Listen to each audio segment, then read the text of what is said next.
When friendship turned to betrayal, my story.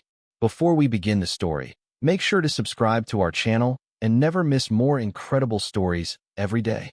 My best friend, who mocked my job, whispered, "Please, bail me out." I was sorting pothole repair requests on a gray Thursday when Cole called from a stairwell, voice shredded, the echo making it sound like he'd fallen into a well. "I'm Jamie, a city clerk in records, the person you meet when you need a permit or a file that proves something happened. It's quiet work, neat stacks, time-stamped truth." Cole always teased me for hiding behind counters, but today his breath hitched like he'd run out of road. He said his investors were spooked by a stupid misunderstanding, asked if I could lend credibility by signing as a temporary guarantor so a bridge loan would land tomorrow. He promised it would be 30 days, tops. 30 days is exactly how long it takes for a bad decision to feel normal. My name is on a handful of deeds in the archive: flood damage, divorce sales, liens. I've watched how paper bites people who think reputation outruns ink. If I put my name under Cole's, I could jeopardize my credit, my job, and the little apartment Priya and I are finally making feel like a home. Still, my chest squeezed at the memory of Cole throwing me a surprise party when my dad died. How he cleaned dishes for hours without being asked. Loyalty lives in old images. Fear lives in fine print. "Just show up," Cole said. "Smile. Tell them I pay my bills." Priya listened in on speaker, eyebrows tenting. "What exactly are you guaranteeing?" she mouthed. I asked Cole for numbers. He stalled, then joked, "You're the numbers cop, not me." I wrote the date, April 11th, on a sticky note, underlined it twice, and heard Dana's voice from an old coaching session. "Document everything." Cole kept talking about optics, about how a citizen employee nodding in the room would calm everybody. "Not my money, not my signature, just my presence," he swore. But behind him I heard a buzz like a doorbell that never stops, and then a muffled knock. "Jamie, I'm serious," he whispered. "If you don't come, the whole thing implodes." "Implodes how, Cole?" I asked. His answer made the laminate under my hands feel like ice. "Last month, I let them put your name down as a silent guarantor. We met freshman year, 2 dorms from the dining hall." Cole had a grin that made you want to forgive him before you knew what he'd done. "I learned to fix printers for the student paper. He learned to pitch ideas while half listening to your response. We were a funny pair. I collected rules so life wouldn't surprise me. He collected invitations so life would." After college, I took the civil service exam, passed, and started in records. Cole made an app that matched pop-up vendors to street corners with high-foot traffic. At first, it was scrappy and real. He biked samples to meetings, slept on couches, sent me photos of sunrises over loading docks. Then he hired a stylist. He began wearing the kind of watch you don't buy, you inherit from someone who did. "You're still doing paperwork?" he'd say, soft as a compliment, sharp as a blade. Last month at a rooftop party, he clinked his glass and told a circle that I file truth for a living, then added, "Truth is what we make it, right?" Laughter. I went home early and scraped ice cream until the bowl was loud. Priya rubbed my shoulders and said, "He likes you more when you're admiring him." In our group chat, when I wrote about a messy zoning change, Cole replied, "Thrilling as a stapler." He added a stapler emoji. I muted the thread for a week. It's funny how small stings add up like mosquito bites until you're all welt. So when he called from the stairwell begging, the old loyalty pulled hard against the new bruises. I pictured the city seal on my badge, the oath I signed to keep records accurate, to avoid conflicts of interest, to report improprieties. I thought of Dana's old advice: a friend who respects you will never ask you to risk your name. After that party, Cole sent a voice note that danced around apology. 30 seconds where he said I was too sensitive about roles, then added, "Brand image feeds us all." I saved it, deleted it, then wished I had saved it again. It wasn't evidence of a crime, just evidence of tilt. Him upward, me useful. That tilt kept returning, like a song hook you can't admit is bad. I told Cole we'd talk after work. He said he'd text an address for tonight's demo. The address arrived, followed by a second message that made my stomach turn. "Please don't mention the guarantor thing to Priya or Dana just yet." The first odd call came at 1:13 a.m. 3 nights earlier, a number with no name asking for Cole in a voice like a banker who'd been awake too long. The second was a voicemail from a vendor. "Your friend's payment bounced." Again. I forwarded it to Cole with a question mark. He replied with a thumbs up and a meme. When I stopped by the co-working loft that afternoon, a handwritten sign on the glass read, "Elevator scheduled for repair. Use stairs." Inside, the receptionist's smile ran on fumes. "Is Cole in?" I asked. She pressed her lips. "He's between meetings," she said, lowering her voice, "and the landlord needs to speak with him about arrears." Cole emerged wearing a navy jacket with no lint, phone glued to his palm. "Jamie, look, angel investors at 6, demo at 7, press at 8. He hugged me and whispered, "You are my calm." Then, breezy, he waved a stack of envelopes the way magicians fan cards. One was stamped in red, "Notice of insufficient funds." He slid it under a magazine. The swagger was there, but I saw the seam. "You still good to, be in the room," he said. "Just community credibility." On my way out, I watched his junior staff pack boxes. "Is the office moving?" I asked one. "Optimizing," she said, and her eyes did the math of rent and morale. Outside, a cyclist cursed at a delivery truck. My phone buzzed. "Priya, do not sign anything." I typed back, "Not even a napkin." But doubt started nibbling. Maybe I was being uncharitable, suspicious because of old slights. Maybe the vendor got their wires crossed. Maybe the landlord was posturing. Maybe. At 5:57 I returned, tie on, badge pocketed, the kind you forget is there until it's a problem. Investors drifted like expensive cologne. Cole rehearsed charm, the kind that keeps doors open long enough to hide the smoke. A courier walked in with a manila envelope, asked for Cole by full name, and set it on the demo table. Before anyone could clap, the courier cleared his throat and spoke words that gusted every smile flat. "Are you Cole Whitaker? You've been served. Notice of default and demand." A hush worked through the room like a draft. Cole smirked at the courier as if lawsuits were decorative. "Routine," he said. Then he stepped onto the little stage and called me the most reliable person in the city, asked me to wave hello like a mascot for stability. I lifted a hand, felt my throat dry as chalk. The demo skated forward, slides of traction, brand logos, a video of smiling vendors. In the back, a pair of men whispered to each other, their eyes crossing the room like tape measures. I recognized the logo on a folder, a well-known lender with a reputation for teeth. When the demo ended, someone asked about runway. Cole's smile stretched. 30 days at current burn, he said. I watched his eyes blink too slow. Another asked about covenants. All in compliance, he said, tapping his temple. The courier's envelope sat like a glare on the table. I texted Dana, process server at demo. Thoughts? She wrote back, write everything down. Don't be alone with decisions. Ask for documents. Afterward, Cole pulled me aside, praise pouring out like syrup. You were perfect, he said. They ate it up. He added, can you step into a quick breakout? The room had frosted glass and one table. The two men with the tape measure eyes were inside. We'd like to confirm Mr. Whitaker's contingency arrangements, one said. We understand an employee of the city has offered informal support. My stomach pitched. I haven't offered support, I said. Cole's hand landed on my shoulder like a claim. We're discussing optics, he said, not signatures. The men nodded politely, then set a single-page document between us. Just an acknowledgement, one said, that you've observed Mr. Whitaker's diligence. At the bottom, a line for my name, a line for my title. A harmless sentence can become a noose if you lean. I pressed my palms flat. I don't sign acknowledgments in private rooms, I said, and not as a city employee. Cole's smile fractured. We left the room to the hiss of espresso and awkward claps. My phone buzzed with a new message from an unknown address. Jamie, this is Elena, Cole's former assistant. Call me. Elena's first sentence on the phone sheared the varnish off my denial. Check his second phone. He keeps default notices in a rideshare glove box. I met Elena at a coffee shop that smelled like cinnamon and burned hope. She had a manila folder and a look like she'd packed her dignity and left the rest.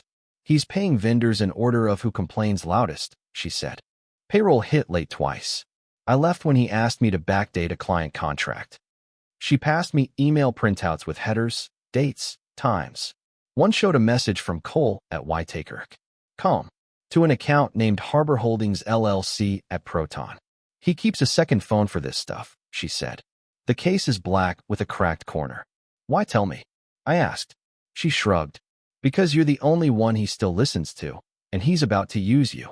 The folder included a demand letter dated April 3rd for $118,400, due in 10 days, with a clause that smelled like gasoline. Personal guarantees triggered if cash balances dip below $50,000. He signed those. I asked. Elena pointed to the scribble that doubled as his signature.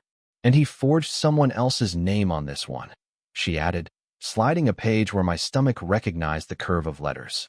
It wasn't my name, but it rhymed with it the way a counterfeit bill rhymes with money. I walked to the bank branch where our city deposits permit fees. I know the manager, Thomas, from 1,000 small interactions. General question, I said, about how bridge loans work. He explained plainly. Short-term financing to cover cash gaps, expensive if extended, deadly if covenants are breached. If an investor insists on a guarantor, he said, they're not investing, they're hedging risk onto someone else. He didn't ask for names. He didn't have to. Priya met me on the courthouse steps after I pulled docket numbers from the records terminal. Public cases tell clean stories in ugly fonts. I found a filing naming Cole as a defendant in a simple contract dispute. Vendors claiming non-payment for 3 months. Amount in controversy, $42,750. Filed March 28th. Service returned, April 11th. Today, Priya said, circling the date with her finger. We walked home quietly, the city pressing in like a question I didn't want to answer. Under our door lay a plain envelope with my name handwritten and no return address. The envelope contained a photocopy of a guarantee agreement I had never seen, with my full legal name typed neatly under secondary guarantor, silent. My signature line was blank, my stomach wasn't. A sticky note attached said, "We'll formalize later. Thanks for being a friend." The note matched Cole's habit of writing lowercase g's like treble clefs. Priya set the paper on our table like a live wire. "This is identity adjacency," she said. "He's rehearsing your consent." I emailed attorney Ruiz, who sometimes volunteers at our neighborhood legal clinic. He replied in 20 minutes. "Bring everything. Do not communicate further without clarity. No signatures anywhere." We met after hours at his small office, case folders stacked like city blocks. He read the documents, tapping his pen twice each time something smelled. "The silent guarantor language is a fiction meant to induce reliance," he said. "Silence is not consent. If he's placed your name to calm lenders, we need a record that you object." Ruiz explained defaults in plain terms. Miss a payment, violate a covenant, trigger a clause. Bridge loans are matches near curtains, he said. They're fine if the window's open and someone's watching.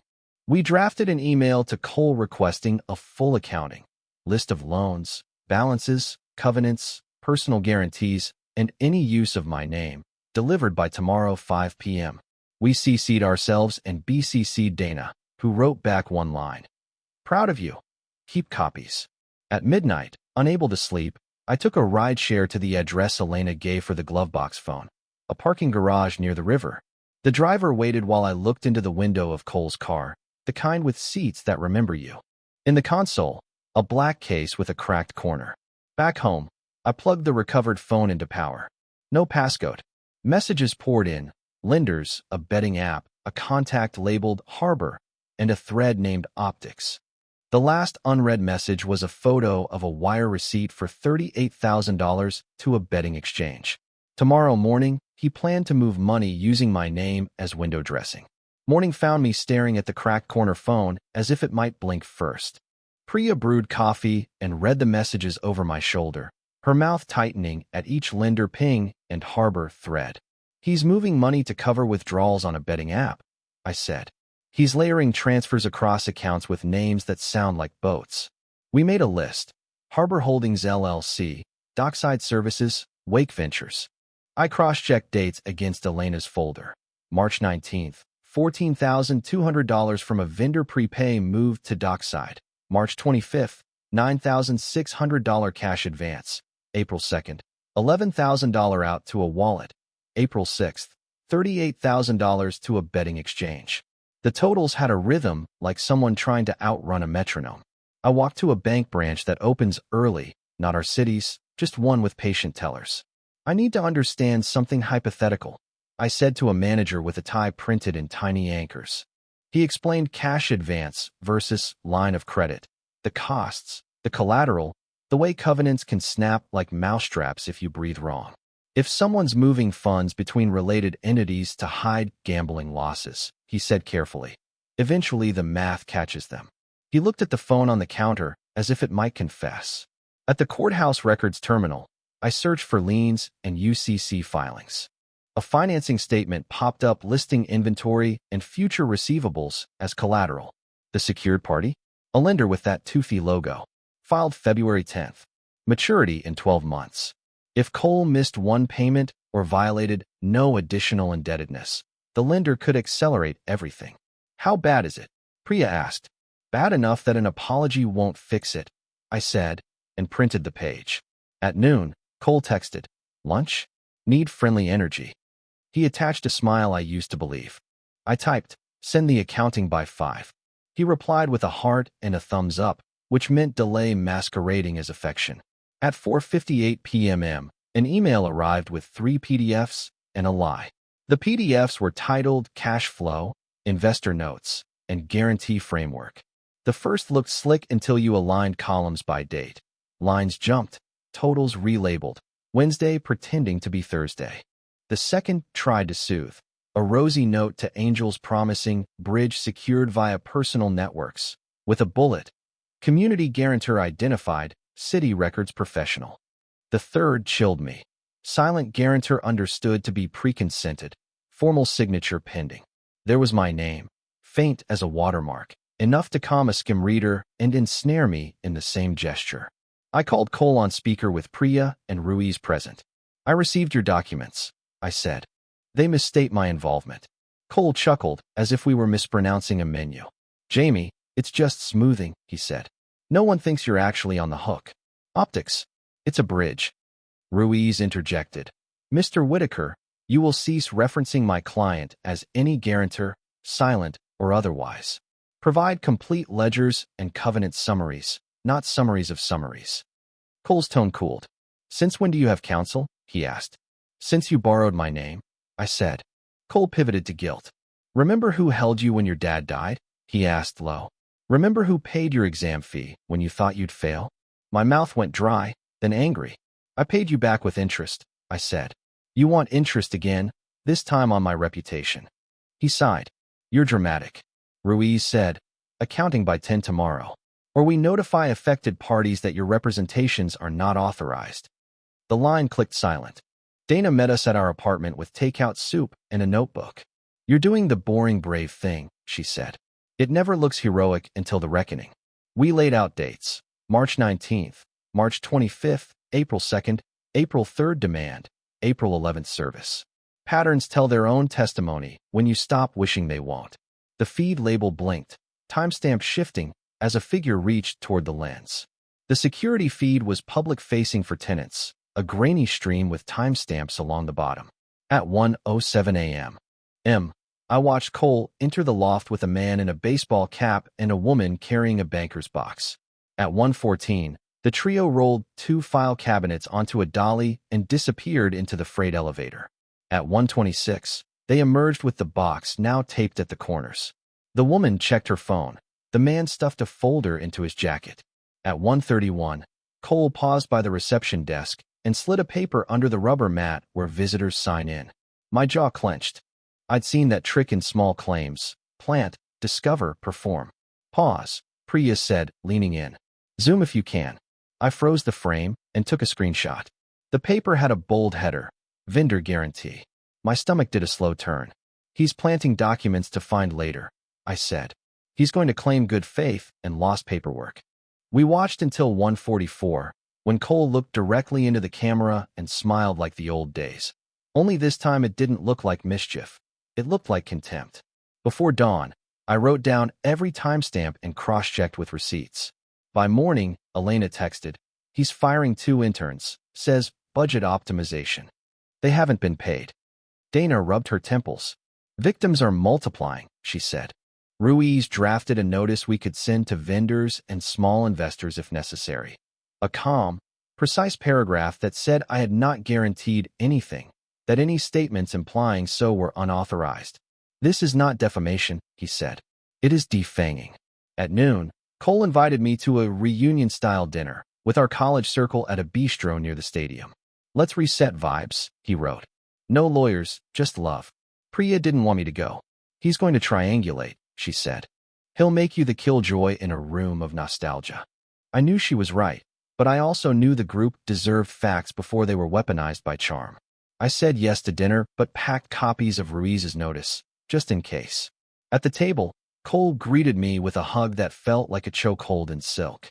"Jamie is the conscience of our crew," Cole announced, raising a glass.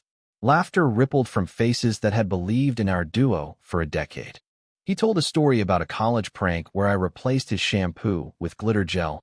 He made me sound adorable, loyal, harmless. Then he pivoted. "Now my guy's a city clerk, a noble calling," he said, smiling at me like a parent proud of a child's diorama. "He's even helping me navigate a little rough patch." Eyes turned. I placed my palms on my knees and felt the tendon twang like a warning. "Define helping," I said, trying to keep my voice level. "I haven't promised anything." Cole's grin flickered. "Jamie's being modest," he said. "He's vouching for my character to stabilize a bridge." Dana coughed softly. Priya's gaze hardened. I felt the old gravity of the group tilt toward Cole's planet. "I'm not vouching for your finances," I said. "And you need to stop telling people I am." He leaned close enough for me to smell his cologne. "You want everyone to think you're the hero," he whispered. "Heroes write history. Historians write history," I said. "Clerks file it." The server set down plates. Conversation jittered into safer topics: jobs, toddlers, a dog that ate a sock. Under the table, my phone vibrated. A bank notification from the crack corner phone, still logged in. A $7,500 withdrawal at 8:03 p.m. flagged for review. Cole poured wine with a flourish and asked if anyone remembered the time I faked a sprained ankle to skip moving day. "He's rewriting history in real time," Priya whispered. "He's softening you to harden the ask." My chest rattled as he set down his glass with surgical precision. Around us, silverware chimed like nerves, and the server pretended not to listen. "If you don't help, I'll make your job collateral in the story." The next morning, Ruiz proposed a plan that felt like wearing seatbelts to a demolition derby. "We invite him to a meeting at the bank," he said, in the presence of a compliance officer. "We present discrepancies, ask clarifying questions, and memorialize his answers. Priya attends as a neutral witness. Dana waits nearby with vendor notices if he escalates." The goal wasn't to destroy. It was to stop the borrowing of my name and protect people already harmed. We booked a conference room with glass walls and a view of a maple tree shedding helicopter seeds onto the sidewalk. Cole arrived 8 minutes late, sunglasses on, charm restored. "I brought clarity," he said, holding a thin folder. The compliance officer, a woman named Ms. Park with a calm expression and a pen that clicked once, asked to see ledgers, bank statements, loan agreements, and any communications referencing me. Cole offered summaries. Ms. Park didn't blink. "Originals, please," she said, "or we'll request them directly." Ruiz slid across printed screenshots from the cracked corner phone, the betting exchange receipt, the harbor thread, the optics group chat where my name appeared as city guarantor. Cole glanced at Priya. "You snooped?" he asked, smiling without mirth. "We recovered abandoned property," Ruiz said. "And we're correcting your misrepresentations." Cole opened his folder and produced a guarantee framework, with my name ghosted underneath in pale gray. "Placeholder," he said. "Never intended to deceive." Ms. Park penciled 2 words, pattern intent. Cole's mask slipped a 1/4 inch. "It's growth hacking," he muttered. "It's bridge stacking," Ms. Park corrected. "And it's not allowed." Ruiz asked about unpaid interns and fired assistants. Cole talked about runway extension and right sizing.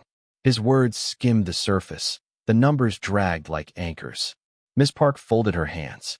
"We'll need to disclose all of this to your lenders and investors today," she said. Cole's mouth made a perfect oval. "Or," he said, brightening falsely, "we could keep Jamie's name in play temporarily." Ruiz didn't raise his voice. He didn't need to. "This meeting is recorded," he said, gesturing to Ms. Park's small device.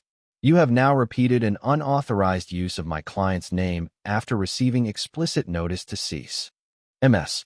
Park turned her screen so Cole could see the ledger of his flagged transactions. $14,200 from vendor prepay to dockside, 3/19. $9,600 cash advance, March 25th. $11,000 to wallet, 4 halves. $38,000 betting exchange, April 6th. $7,500 withdrawal, yesterday, 8:03 p.m. In aggregate, these are not optics, she said. They are exposure. Cole's eye slid to me. You think you're better than me because you file truth, he said. But filing truth is just hiding from life. My throat burned. Filing truth is how people don't lose their homes, I said. It's how widows get insurance and vendors get paid. He laughed, small and ugly. You've always loved rules because they make you feel tall. Priya shifted in her chair. He's deflecting, she murmured. Ruiz continued. We will be sending notices to vendors and small investors today clarifying that Mr. Reyes is not, and has never been, a guarantor. Cole banged the table, then smiled as if he hadn't. I'll tell everyone you sabotaged me out of jealousy, he said lightly. That you wanted my company, and I said no. Dana stepped into the doorway then, having heard enough from the hall. You wanted a witness? She asked Miss Park. Here I am. She set down a folder, Elena's emails, time-stamped, and the screenshot from the security feed showing the late-night box and the rubber mat trick. Ms. Park wrote, document plant, in the margin and underlined it twice. For a heartbeat, Cole looked like the boy with the dented pan in the Polaroid again. Then he squared his shoulders and chose a harder mask. This is a misunderstanding, he said. Ms. Park shook her head. This is a misrepresentation, she said. And it ends now. Cole's final play was a whisper meant only for me, but the recorder heard. If you send notices, I'll leak your personnel file to the press. Threats work best on people with secrets. I have boring secrets. Late library fines, a plant I forgot to water, tears in the break room once when a widow couldn't find her deed. Ruiz looked at me, steady. This is witness intimidation adjacent, he said. Ms. Park added, and retaliation. We moved forward anyway. Vendor notices went out by afternoon, crisp and neutral. Please be advised that Jamie Reyes has not and will not serve as guarantor for obligations of Whitaker HQ. Any statements to the contrary are unauthorized. Facts travel slower than rumors, but they arrive. The lender with the toothy logo sent a default notice at 4:12 p.m. Acceleration triggered. Investors emailed seeking clarification. Ms. Park answered with facts, not adjectives. Cole's group chat erupted. I muted my phone and walked to the river, the water carrying someone else's secrets toward the bay. By evening, a tech blog posted a short item. Street pop-up app faces cash crunch. It was careful, but the subtext pulsed. Friends split into camps. Those who texted me proud of you. Those who asked why I went nuclear. Those who said nothing at all. The price for telling the truth isn't just paid in money. At work, my supervisor pulled me aside to confirm I hadn't used city resources for personal matters. I showed him my notes and kept the crack corner phone in a sealed bag. Good boundaries, he said. Still, I didn't sleep. Every time I closed my eyes, I saw a rubber mat and a piece of paper sliding underneath. At 2 a.m., my inbox pinged with a message from an address I didn't recognize. Harbor at Proton. Talk, it said. I can explain why. I almost deleted it. Then I remembered the pattern interrupt Dana preached. When your story seems complete, look for the missing verb. The next morning, a subject line appeared that made my scalp prickle. Cole's bet started after his father's hospice bill arrived in February. Dana read the email with me. It came from a cousin of Cole's who'd been CC'd on a family chain. The facts were messy and human. Cole's father's hospice bill had landed like a meteor. Insurance covered part. The rest was savings and pride. Cole had always hated the idea of losing, and the hospice invoices felt like a scoreboard. He chased wins where they were easiest to imagine, a betting exchange that spoke his language of odds and edges. He thought he could outrun grief with math, Dana said. A lot of smart people try that. Understanding isn't absolution. It's a map of the terrain where your boundaries stand. Priya squeezed my hand. We can help responsibly, she said, but not by laundering harm. Ruiz drafted a simple plan. I'd sit with Cole to outline what help looks like, only if he signed written commitments. Conditions: halt all gambling accounts, authorize a forensic accountant, Pay interns and vendors first. Issue a correction to investors about misrepresentations. Accept a therapy plan and a financial monitor. No contacting me without counsel. No use of my name anywhere. We met Cole at a park near the maple tree. He looked smaller, the sunglasses gone, the watch absent, the swagger replaced by a fragile steadiness I didn't trust yet. I explained the plan in plain words. This isn't punishment, I said. It's scaffolding. It's the only form of help I can offer. Cole listened, jaw tight. You're putting me in handcuffs, he said. I'm offering you a guardrail, I replied. He studied the paper, reread the vendor clause, traced the therapy line with a thumb, then surprised me. Fine, he said. I'll sign. He initialed each condition, even the therapy one, even the vendor priority. Priya exhaled. Dana nodded. I felt a warm surge of relief start to lift my ribs, the kind that makes your body think the storm has passed when the sky is only pausing to breathe. We walked a slow circle under the maple, letting the new rules settle in our bones like scaffolding cooling after weld. Then Cole asked if he could keep one thing off the record, just between us. He wanted me to forget a small side transfer he'd made the day before, only $2,200, to cover an old gambling marker that wasn't on the ledgers. It's nothing, he said, a courtesy to a friend. The old muscle memory of loyalty twitched. He had just signed the plan. He had agreed to the guardrails. But a boundary that moves when pressed isn't a boundary, it's a wish. No, I said. If you want help, it lives in daylight. Cole's shoulders slumped. You're different, he said. I liked you more when you were grateful. Gratitude is real. Gratitude without truth is a leash. We filed the signed plan with Ruiz. Ms. Park noted receipt. The lender began structured negotiations with investors, and interns received back pay commitments in writing. It won't be tidy. Investigations move like winter, slow, methodical, indifferent to anyone's schedule. But the harm we could stop is stopped. Priya and I wrote our own boundary script and taped it to the fridge. Facts only, no midnight rescues. Pause before replying.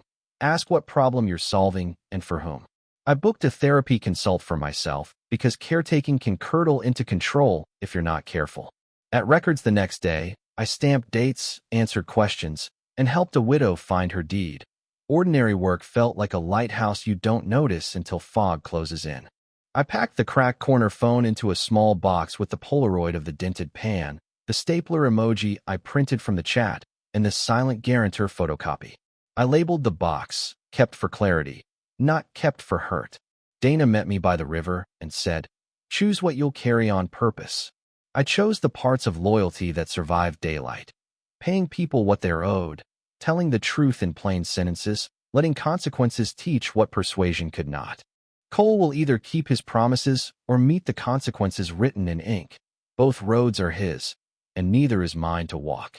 If you're here because someone you love is borrowing your name, here's what I learned. Charisma is not a contract. Evidence is not unkind. Help that hides is harm wearing perfume. Keep copies. Say the boring sentence. Protect the people who can't afford the lesson. Love is not a guarantee. Love is a boundary you honor even when it shakes. And when the choice is between being liked and being trustworthy, choose the thing you can live with in the morning.